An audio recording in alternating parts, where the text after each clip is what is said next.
afternoon. Today's Thursday, May 7th, and this is another adult arts and crafts class from the Warren County Library from my home. My name is Mary Ellen, and today we're going to do a folded book heart. I hope you can see it well in this picture, that these pages are folded into the shape of a heart, and it's inside another discarded book. So hopefully this is something you can make from home without going out and getting anything special, and you'll be able to make a very nice conversation piece or a gift for someone special in your life.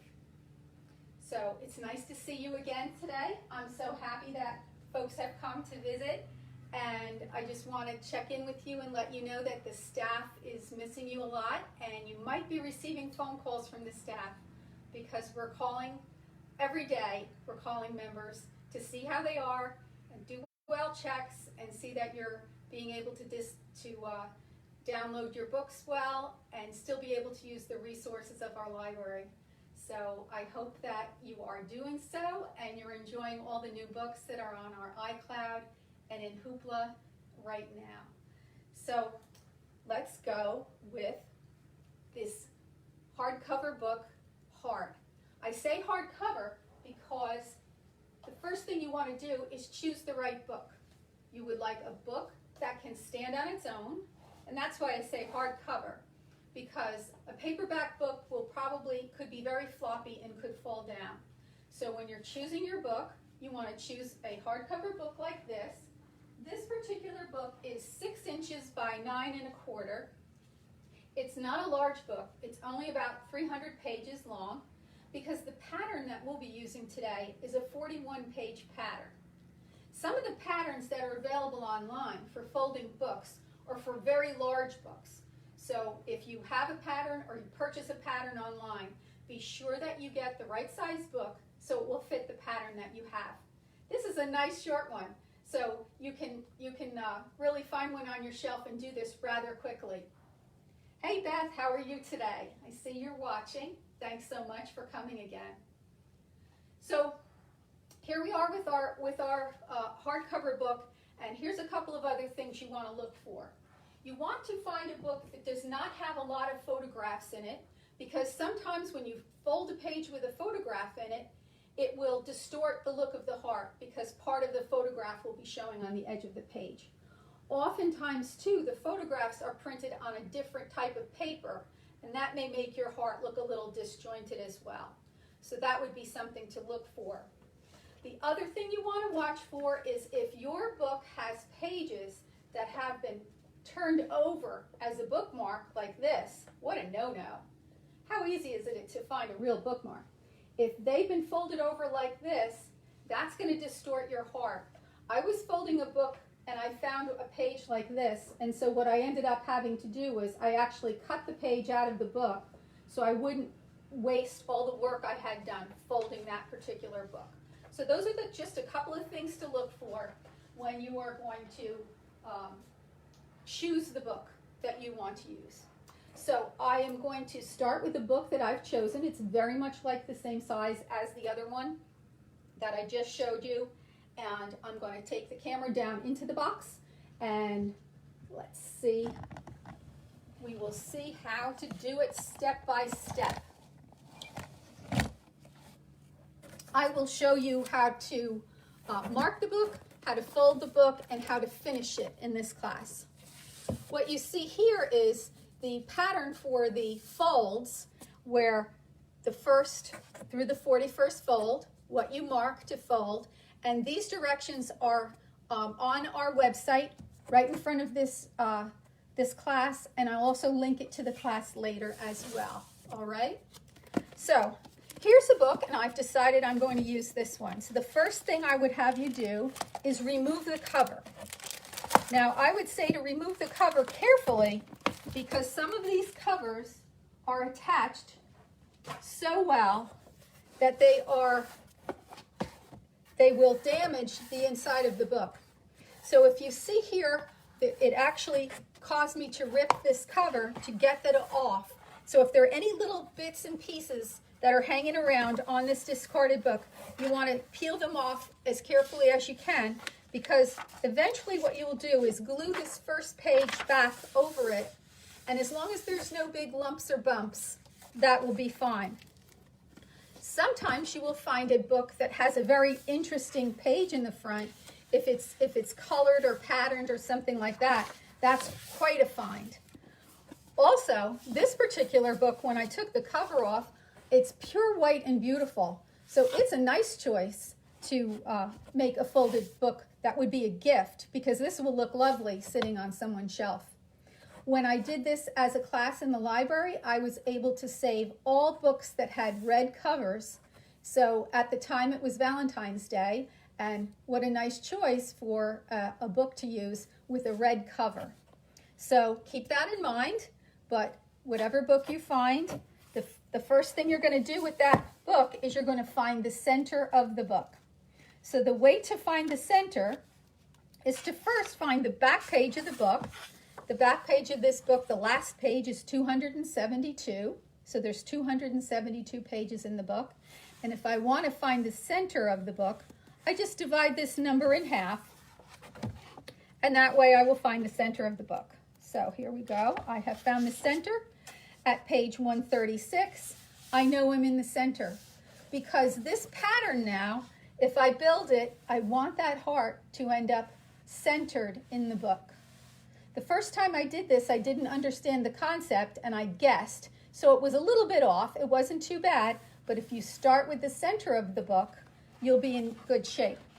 So because this pattern that I've found free online is 41 pages long, in order to make it be in the center, I'm going to page back 20 pages, and I'm going to count 20 pages back towards the beginning.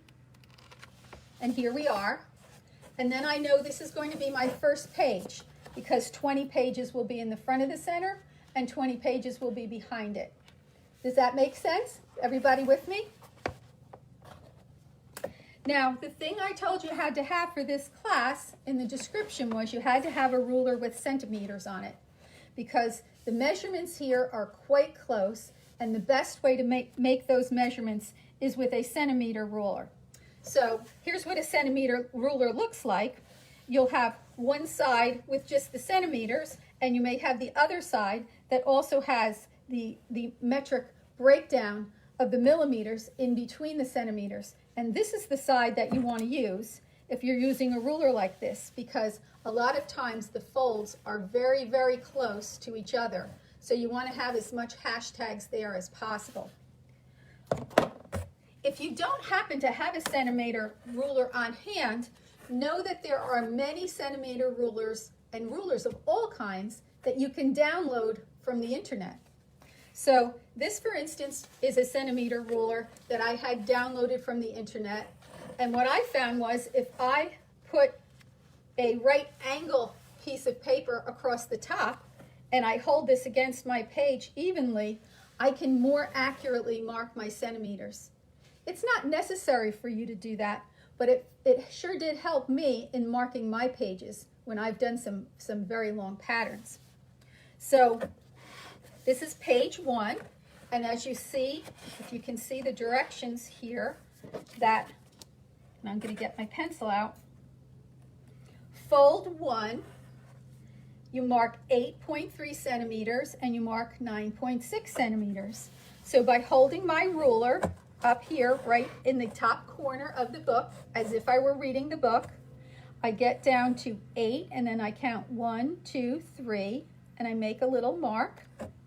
And then 9.6, I come down to 9, there's the 5, and there's the 6. And I make a little check mark there. What I do to keep track of my work is then I'll also make a mark here saying I've done this one. So here I am at the first mark, the 8.3. I'm going to hold that with my finger, and I'm going to fold this page down at a right angle, right on that first 8.3 mark. On the second mark, I'm going to take the bottom of the page and I'm going to fold it right to that mark. What really helps you to fold at a right angle for this pattern is to look at the words in the book, and if you hold them right underneath the words, or in line with the words, you'll get a nice right angle. So that's page 1, and I say, I've done page 1. Okay, page 2 is 7.9. Let me place this carefully. 7.9 is almost at the 8 by 9.9, and the 9.9 is almost at the 10. There's my marks. I'm going to fold down this page, and then I'm going to take the bottom of the page and I'm going to fold it up to that second number. And then I'm going to say that one's done. I'm only going to do a few of these, so I won't bore you to tears, but I want you to get the gist of what I'm doing. The third page, I mark 7.7, so I go to 7, there's the 5, there's 7, and then 10.2, so I come down to the 10 and I go 1, 2. All right? So you can see that this is a little bit boring. It's continuous, just marking and folding and marking and folding. So it might be something that you do over the course of a couple of days, but every time I would say, make a mark saying you did that one before you go to the next one. Fourth page is 7.5, and I have to hold this really tight. 7.5 is right there, and 10.2 is right there. If you don't mark that you have done that particular page fold, you might forget where you are. And certainly that has happened to me, as all mistakes happen to everyone.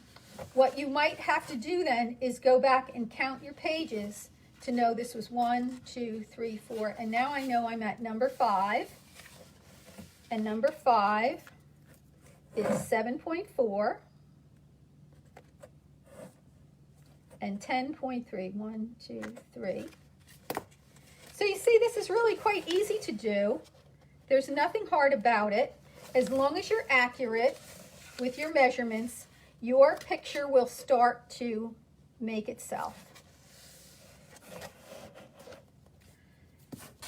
So as you see, incrementally, they're slightly different. Let me bring this over so you can see. It starts to build the shape of the heart. So if you have lined this up the way I did and folded them as the picture shows, you will start to become to see your heart. Now, there are much more complicated patterns out there than a heart, but this is a great one to start on. So let me bring you the book that I have here that is somewhat completed. Here's a heart, and I'm going to untie this ribbon to show you. I could go back to that page, number 1, and measure it and see that was exactly the measurements that I used for that. And incrementally, as each one changes, it built that heart. So say now I've completed with my heart and it's done. Now I would go back to the front of the book, and I found that measuring 1/3 of the way down the book would be a good place to attach your ribbons. I would say to use 2 pieces of 12-inch ribbon, because you want it to be long enough and you can always trim it off if it's too long. So I just use regular satin ribbon, and to attach the ribbon to the book, I just put a little bit of hot glue right on that 3-inch marking and stuck it there, and I did that same thing on the back as on the front. So there it is on the back. And then after that is done, I can just take the front page of the book and put a little bit of glue inside the cover here and there. I'd probably just use tacky glue at this point, and glue that page down to cover it. So then all I need to do is tie this into a bow. I'm going to bring my camera back up.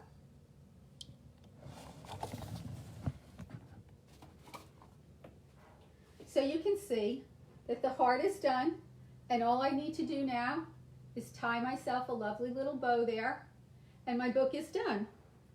So now I'm ready to gift the book to someone as a present, or put it on my shelf. The first time I made one of these, I made it for someone who had been a student assistant at our library branch, and she was going on to a full-time job elsewhere. And so we used it as a decoration on the table for her farewell party, and then she was able to take it home as a gift. And for someone who's a book lover, it's a great idea. What if you had a title that was important to you? That would be a cool way to give a gift too. Or what if the title referred to why you were giving it to them? Farewell in Arms. You could give them a book when they were moving away. Or you could have Remember Me, and it could be a gift of remembrance. So this is a nice little pattern that you might try, and I hope that you enjoyed it today.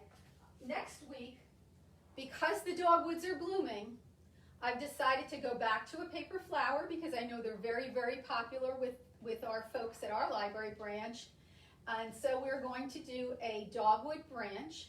I did this a couple of years ago with crepe paper, and since people are stuck at home and maybe it's hard to find crepe paper right now, I thought I would do this with coffee filters.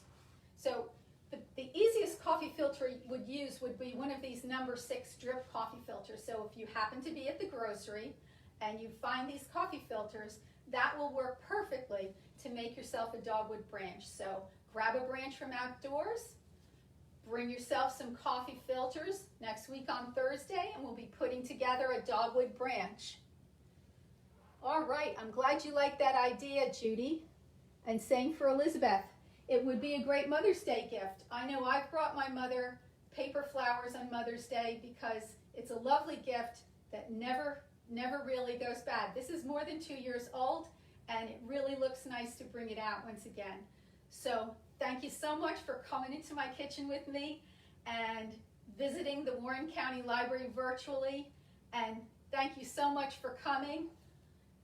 And I look forward to seeing you next time and maybe some more paper flowers. Next Thursday is International Paper Flower Day, so you know we'll be doing just the right thing.